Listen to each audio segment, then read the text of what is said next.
So I wanted to talk about our experience with the Seraphonics, and just wanted to, how awesome it was to go be part of their process of their practice. They allowed us to go there, record their practice. We went to Jeremy's house, and the moment we walked through the door, those guys were so friendly, welcoming. welcoming. Yeah.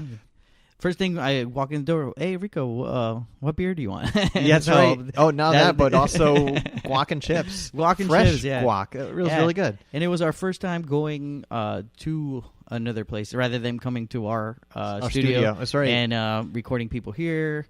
We actually went to them. So it was a learning experience for us. We hit a couple bumps in the road in the recording process, but they were super cool. We appreciate them. I just wanted to make sure that they know that, Yeah, they were very patient with us, because we're still learning this thing. Right. But they were great, and the music came out wonderful. We enjoyed the process. I think part of the bumps is because I got so caught in the music that I neglected the recording piece. Right. Yeah, when they start playing, it takes you to another place. Yeah. And you forget about why you're there. Right. So easy. And the other piece is like a lot of good conversations were had off the microphone. You know what I mean? Yeah. We talked about like ambience, setting the mood for I don't know if we talked that much about that, but like I learned a lot just talking to them. So I thought that was really cool. Well, before you got there, I had a conversation about their backstories, and they told more to me than in the interview, because once the interview starts, then you kind of keep rolling with new questions. But when I was letting them talk, and it's really fascinating hearing their story. Right. Like how all their songs came about. I mean, they have like stories about how their songs came about, the ambience that they want to set to a song. That's something that I never had really given that much thought. You know, Jeremy was telling me about like how they like to set the background of the song, like the mood of the background. Right. Like, is this taking place at a beach in space or something? Some kind of background thing. So it was really cool. So I really appreciate that they were so open to their work experience and like their creative experience. So. Yeah. I really enjoyed it. I know you did as well. I hope everybody that listened to the podcast also enjoyed it. That's right. And go download their albums. Go check it out.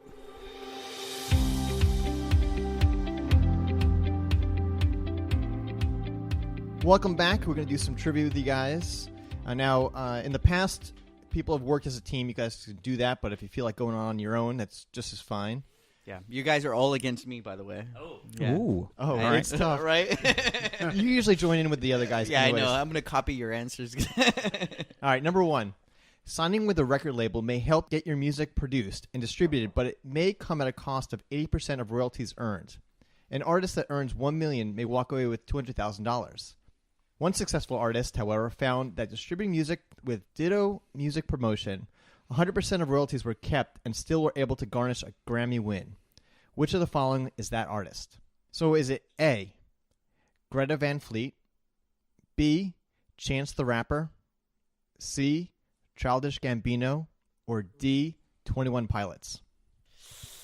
Those last two I sound would like... say... Before Jose answers, I would like to point out that Jose made the best face. So the microphone is in my hand, and Jose looks over at me like, "Dude, I know this." So I hand the microphone over to Jose, and his face instantly changes to like, "Oh, now I have to answer the question." So with that said, Yep. Good All luck. right. It was in my defense. I was just looking at him to be like, "You think?" I it's would always a say team it would be effort. one It of the was a team latter two. effort. I don't think it's Chance or Greta Van Fleet. I think it would. It Yeah, might I either narrowed be those 21. 21 Pilots. 21 Pilots. I'm thinking 21 Pilots. And what was the last one again? Childish Gambino. Yeah, maybe him because he's like very... He's very in his own thing. Yeah, own and he's thing. on top of Independent. things. he's on kind top of things. So So do you have a quorum that you're all I'm going to go for 80% Childish Gambino and like 20%. This is a first. This is how I'm splitting my vote. Okay. But it's definitely standardized test. I'm good with that. This is a first. I Always like pick that. B and C. And I'm going to start using that for the rest of the podcast. No. Thank you. For the record, you cannot choose two answers. I'm going to do that from now. I'm going to separate my vote into percentages. Well, You're and kind of Childish right. Gambino, he's already got like a. I mean, He must be super he's rich an actor, already. so he's kind of got like money. experience and in the And industry. experience, right? Like he's not and going to let money, nobody yeah. take Nobody So takes that would advantage be of my Childish answer. Gambino, right? I know that. It sounds like a mobster name anyway. So, all right. Noah, So we Jeremy, got- what are you going with? I defer to Do you know how he got his sources. No, Childish? I don't know. No, Yeah. how'd you get it?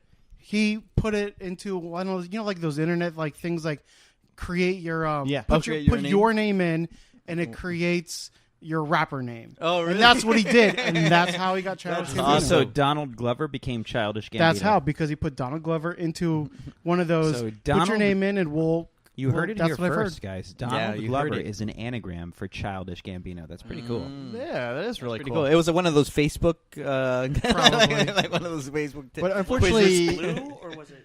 unfortunately, you're all wrong with the answer. Wait, I didn't. Oh. You didn't ask me. No, for I don't the- care what you have to say. I was gonna. He was gonna pick. He was like, I was gonna say, Say, wait, say what's the 21 answer? Pilots. Okay, all right. Well, all right. In that case, you're still all wrong. Oh, The answer was Chance the Rapper. Good job, Chance. So yeah, He he took a had an chance. He album took a called chance. Coloring Book that beat out several massive label-backed releases, including Kanye West's The Life of Pablo and Drake's Views. Wow. So yes, it That's, started with that's crazy how they can have that one distributor or whatever that can give them 100%, and why wouldn't everybody else do that? Well, I looked online to see what this Ditto thing is about, Yeah. and it's like $20 a month, and you get 100% of your royalties. That's And crazy. It's also strange to me because there was so much media behind The Life of Pablo that came out. I remember reading tweets from Kanye West that he was, I'm going to go work on this song again. Remember he put it out on the what was the platform that he used? The Tidal. He put it out on Tidal, and then he said, I'm not quite done with it. I'm going to go back and work on this song a little more. And then I remember when Drake's Views also came out, and there was that sort of iconic album art of him on top of the tower in Toronto, just kind of sitting there. But Chance the Rapper beat them both out. Oh, wow. That's right. Fans can beat any media campaign. Right. I think that's an important thing to remember for local bands. Yeah. If people want to buy your album, they're going to go find it. Right. Are you guys using anything like Reverb Nation or Spotify? Are you guys SoundCloud rappers? Or? Well, obviously, you haven't heard our some of our deeper tracks, but we're out there on Reverb Nation and we're on Spotify, but we're not utilizing the individual promotion tools that they have, at least not to the full extent. Well, Right. and I think that's a really important thing, especially for local bands. So here is what I would anticipate. I would anticipate that people listening to the podcast today will listen to us talk about the music, and then they will pick up their portable computers, which are their phones, and they will go to their chosen source Right. of sound. Right. That might be Spotify, that might be Apple Music, and they will type in the Seraphonics. And the first thing it'll say, did you mean the stereophonics? Right. That's annoying. The answer Clearly. to that question is no. I meant the Seraphonics. You guys got that? It's no. And then no to Right. the stereo. Skip the first one.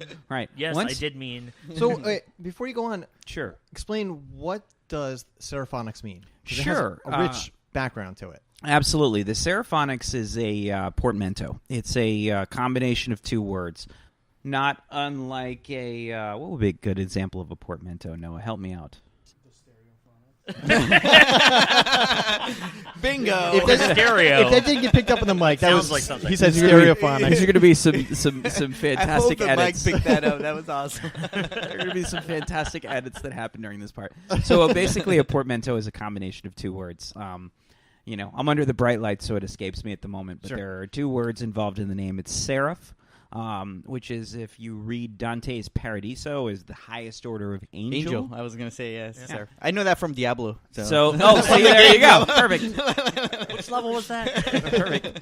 And then phonics, which is obviously sounds made by the spoken word. So it's sort of like a clever way of calling us the angel tones. Oh, Nice. very cool. Yeah. Very So, and that was the name was something that Sean and Noah and I kind of came up with. I can tell you that in this time when you have to Google certain things for names, you have to be really careful about the name that you choose for your band. It's really, really challenging to come up with a name that's not going to be the 20th thing that somebody comes up with. Yeah, on there's Google so when many. you Like search. it's really hard to find things that haven't been used in some form or another. We were previously exactly. playing under the name Citizen Zero until we found that there was like a Minneapolis band that was just That's kind of obscure too. It Like was- I wouldn't think, yeah. and it wasn't until people were like, "Hey, are you guys going to be playing at this festival?" And like, Invite us to it. That'd be great. And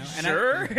And I used to make fun of the bands that would like name their bands misspelled words. I'm like, when they would they'd be like, we're skaters with a Z. Yeah, but like it's they're needed, whatever. right? And I'm like, why are you guys misspelling words? And then I got it. I'm like, wait a minute. They want to differentiate themselves just for the purpose of internet searching. Yeah. Right. They know that if somebody types in that word with a Z, the idea is that they will know that the person means the band. Right. Like Google, the Google algorithm. Left Effort. Right, exactly. The Google algorithm will realize that you're searching for the band and not something else. And so there's a real value almost to making up a word, that is your band. So that's sort of, I hate to say that. It's not like a great emotional answer, but it's a very, very practical answer. If other local bands are thinking about what should we name ourselves, you might want to think about something that's not easily searchable. Right. What do you go on Google and you type those words into the search field? What comes up? What comes up? You want it to be your group. That's the goal. I think every band that I've been, there have been another band somewhere with the same name at one point or another. Like We had it's that like one- you're like but okay, they're like in Kentucky and they're like a country band. So Red Light Zion, but now there's a band called Red Light Motel. well, yeah, no, those are good guys.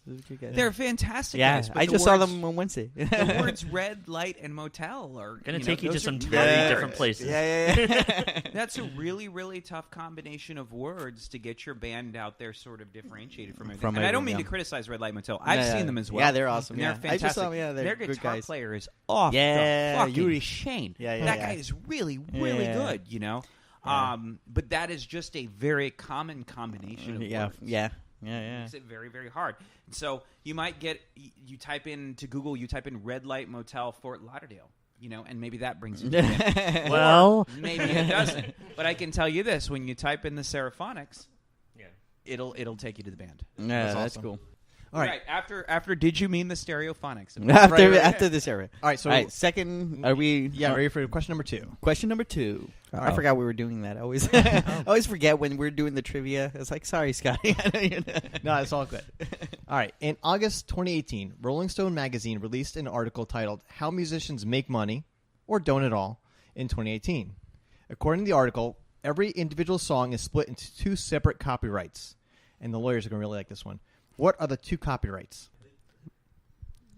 Into the Number mic, two, you please. guys Into the- know- we need- I was Yeah, discussing incidentally, with- he I said was the gonna call a lawyers are friend. going to like this No, one. it was just like, Sean and Jeremy are both lawyers.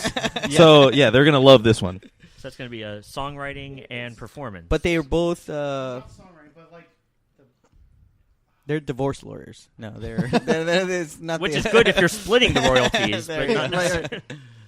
Yeah, so songwriting and performance. I believe that is correct. So, Songwriting. songwriting. I'm gonna That's our go. final Wait. answer. I'm gonna go with songwriting and performance. Oh, that's right. 10% performance. So 90%. They have it separated by composition, which would be the lyrics and the melody, and the sound recording. That's correct. So songwriting and performance. Yeah. Songwriting and performance. All right, In good other job. words- You Get guys full got credit it on that one. You got it right. Yeah, then you kind of Right. break it down. So we're 1-1. We're 1-1. Seraphonics 1, Rico 1. I like it. All right. I was able to jump in right at the end. Yeah.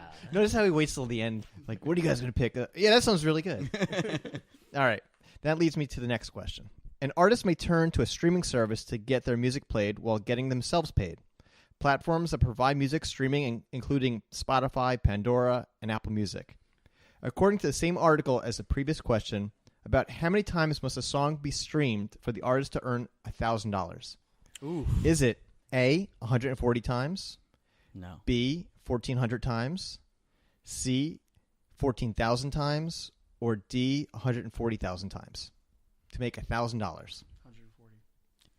It's like I think we could cents all on say the D. cents for the stream, right? 140,000. Final answer. What was the highest one? 140,000. Okay, we're gonna go with 140,000. Jose, you're in that one too? Uh, You're looking like you. wait. Let me wait to hear Jose's. He said 20%. He's not on the mic, so I can I'll tell go. you, sorry. we're Yeah. on Spotify, and because I have the account that the money goes into, we had we've made 13 cents. Oh wow! On Spotify. I'm gonna go home tonight, put on Spotify your record Seraphonics. on loop. Yep. When I go to bed. Make